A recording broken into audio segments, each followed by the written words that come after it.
Am I the asshole for having my son's car towed after he stole mine to stop me from driving?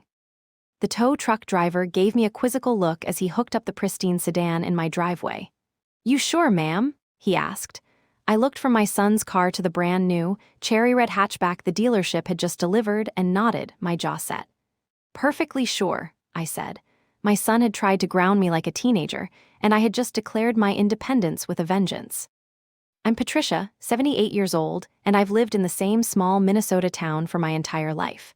Since my husband Bob passed 2 years ago, my old 2010 Buick has been more than a car. It's been my freedom.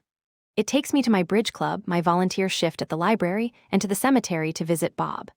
Last month, I had my first ever accident, a minor fender bender in the grocery store parking lot. I tapped someone's bumper, we exchanged insurance, and that was that. No one was hurt. For my son, David, 52 years old, that little incident was proof that my time behind the wheel was over. He works as an insurance adjuster and sees the worst-case scenario in everything.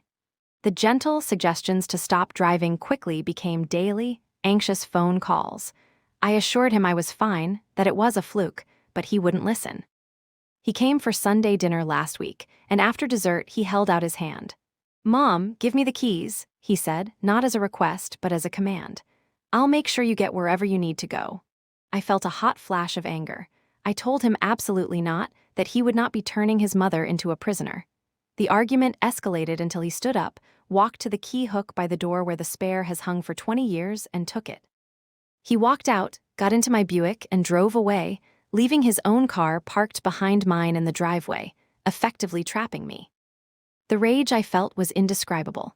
To be treated like a child, to have my freedom stripped away so arrogantly, it was unbearable. I stewed for a day, and then I acted. I used the savings Bob had left me to call a local dealership. I bought a sensible, brand new compact car over the phone and paid for it to be delivered. The moment it arrived, I called a local towing company and had them haul David's car from my driveway to an impound lot across town. The ensuing phone call was nuclear. David was sputtering with fury, calling me reckless and childish. He said this stunt proved I was mentally unfit to make my own decisions and that he was going to talk to a lawyer about getting my license legally revoked. My daughter thinks David was a tyrant who got what he deserved, but other family members are saying I was vindictive and am putting my pride before my own safety. So am I the asshole